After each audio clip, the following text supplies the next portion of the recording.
Rock 92.7, thank you guys again for tuning in. I am here in the studio with Marcos Leal from El Nino. How's it going, guys? Thank you so much for being here today. Absolutely. Thank you guys for having me. Of course. You are welcome anytime, especially because you're a local, well, kind of, sort of a local. Yeah.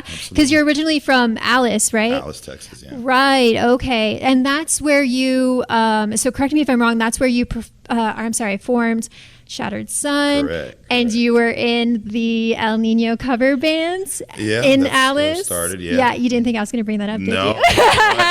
I'm glad you did. We started in Alice. How old were you? I'm sorry. Man, I started singing El Nino covers and singing music in general at 12, 13 years old. And I'm 35 right now, so I've been at it for a while. Wow. Yeah. So just pretty much your whole life. Yeah, and Shattered Sun kind of, we caught our first break record deal, and Corpus Christi is kind of what gave that to us. So very, very appreciative of Corpus. Yes. Well, we're appreciative of you. Thank you. But so you were like 12, 13 in this like El Nino cover band. And so in Alice, like, were you like sneaking into bars Absolutely. or like? Absolutely. Did you get like hired for, I don't know, for birthday parties or something? Actually, we did birthday parties, quinceañeras. We used to play at this little club called The Gambler. That's actually where I took my first drink of alcohol. Sorry to the owners out there. You were 21 at that time, right? No, I was like 14. No, you're supposed to say yes. No, I think it's closed down. I think they're fine. It's fine. Yeah. Don't come for him. Yeah, well, that's awesome. Yeah. Do you think that, growing up in Alice and around Corpus Christi, do you think it like gave you the tools to be like, to pretty much prepare you for your career now? Absolutely. Alice and Corpus definitely keep me humble. And I got to do a lot of really cool things in my career, but I always stay grounded because I always come back here to my home and to my roots. And, just trying to do it like Selena did it, just in heavy metal, Yes, I love that. Yeah. That's awesome. And I did want to ask, do you have any advice for maybe the, up and coming Corpus Christi artists? Yeah, there's a lot of great bands from here in Corpus Christi. Zombie Kings, one off the top of my head. We love them here. Great bands that are doing great things. There's another band called Texas Devil that's, on the come up, and I see a lot of myself and a lot of Shattered Sun when we were coming up in them. But, I've been able to step up higher in my career, and I always tell these young guys, just be prepared, be hungry, take every opportunity that you can take, and it usually works out. Follow your gut. Yeah. No. That's some really good advice. Yeah. I feel like there might be a young artist or musician that listened to that, and you probably just changed their life. Yeah, and you know what? There's also another side to it too. Like I've worked my whole life to make a living playing music, to be in a tour bus, to be afforded these great opportunities. I recently just lost my father, and it turned like a tour bus, something I worked my whole life for, kind of into a prison. You know what I mean? Maybe not so harsh, but when you're on this level, there is no days off. There is no, hey, this happened. You always have to have it on. You always have to go play. And fortunately, Corpus now has prepared me for that. So I feel like I'm in a good place. Yeah.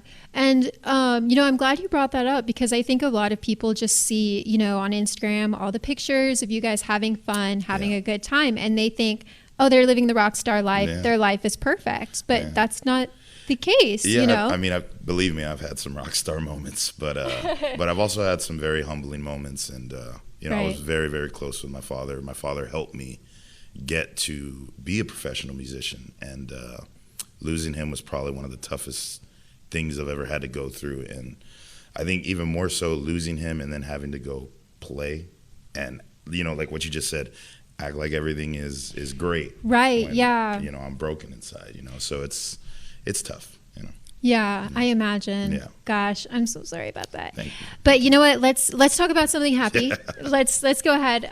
Now you are on the 20th anniversary tour of Confessions. Yeah. That's so exciting. I'm very excited about it. And so correct me if I'm wrong, you're performing every single song, like front to back. Correct. Yeah, and we're also doing some other songs off of the catalog. We're doing some new songs that we have coming up before our new record. It's a very long set list. I'm sure you can hear it in my voice right now. Yeah. I mean, just because how many songs is Confession? 13. Oh my gosh. Yeah, that's a heavy set. Quite a bit. Yes. Oh my gosh. But so I wanted to ask, obviously technology and like equipment has just accelerated so much in the past 20 years. So do you think because of the advancement of like technology and the better equipment and also the better knowledge that we have, do you think that has made the album sound better? Absolutely. I definitely try and bring my element, because obviously, I'm still the new singer.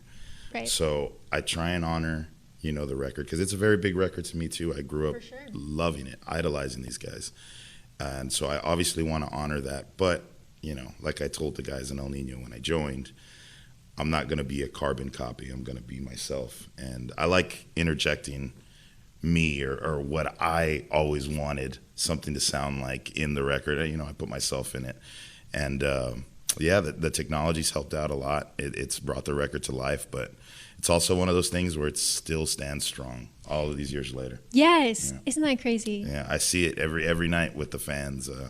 I'm very lucky to be able to have the fans tell me their stories, and I share the same stories and the same feelings that they have. So it's kind of like I'm their mouthpiece for this band. Right. Yeah. Because remind me again, how old were you when the album came out? I was 14. And I bought the album at On Cue in Alice, Texas. Yeah, stood in line for it. Yeah. Wow, that's awesome. And here you are. Yeah, exactly. At Rock 92.7 doing an interview where you're the front man. Yeah, it's weird how it worked out that way. Yeah, that is so crazy. I think your story is just amazing. I could go on and on about it. But I'm also curious, like when you were going into rehearsals, or maybe even the first couple of shows, because I know when you go to shows, sometimes it's different than when you're rehearsing. Like you can't rehearse. I say this all the time. Yeah, you know what I'm saying. Absolutely. Hopefully the listeners know what I'm saying. Yeah, I can explain it a little bit. Like in rehearsal, everything is perfect and set up, and you can grab the mic and sing it beautifully. But 4 shows in with the adrenaline and the fans, and your voice is a little hoarse, and with me, I still get nerves to this day. It doesn't matter if I'm playing in front of 80,000 people or at a family event where I'm, just singing for my family. I get nerves all the time. So it's something that still keeps me alive. I still love it. Right. Yeah. So I guess I was wondering, like, whenever you were like rehearsing and stuff like that, did you ever have to change the lyrics or maybe like the key that the song is in to give it a more modern feel? Yeah, in some parts, not to throw the previous singer under the bus, but there's some very sexist lyrics in some of the songs, and I change it up and add a little Texas stuff here and there, throw a FU bomb here and there, and make it a little bit more modern. Yeah, because 20 years ago, that was a different time. Absolutely. Like, I would say you could get away with a few more things than you can now. Absolutely. So I'm trying to save the band in the modern time now. Yes. Yeah. That's awesome that, you're doing that. Conscious of it. Yeah. Yes. So you also mentioned in an interview that when you first joined the band almost 4 years ago. 4 years ago now. Wow, time flies. No. But almost 4 years ago, you mentioned that you wanted to bring the band back to its original heights from when you were a kid, I'm guessing. Yeah. Do you think that you have done that? Absolutely, yeah. Not to throw shade at the previous regime or anything like that, but when I toured with them, with Shattered Sun, I was the opening. That's how I got this gig, is because I was opening for El Nino with Shattered Sun, and we played some shows where there was not very many people there. There was clearly some members in the band that were burnt out and just didn't have that fire anymore. And I could see it in the fans too, and me myself being a fan. It's just like, this isn't the band that I remembered. Yeah, and when you're on stage, like, you can't hide it. Yeah, you definitely can't. And they can see through it. Absolutely. I know they see through me all the time. But you know, that was my goal. Whenever I first talked to Dave, I said, hey, my goal is to take El Nino back to the marquee where I found them. You know what I mean? The band that I grew up loving and idolizing. And it's cool to see the fans from 20 years ago. But even just last night, I was telling Daniel, there's young kids, there's teenagers that, you know, you're seeing the generation. At least I do. I see the generations. I'm just like, wow, you know, not to pat myself on the back, but I feel like I helped with that. And yeah, it's really something I hold near and dear to my heart. Yeah, well, you should, because I know you have worked hard, you know, just watching the progression since you've joined. Absolutely. So it's really amazing. Thank you. Congratulations. Thank you so much. And we are so excited for the show tonight. I know. I'm very excited, too. It's hometown. The first show that I did with El Nino was in Corpus Christi. That was 4 years ago. So this is first wow. So it's like full circle. Yeah, absolutely. And I can tell you the moment when we did that show, I was at Brewster Street. I've never been more nervous in my entire life. Never. And I've played some really big crowds, and this place is just always going to be special to me.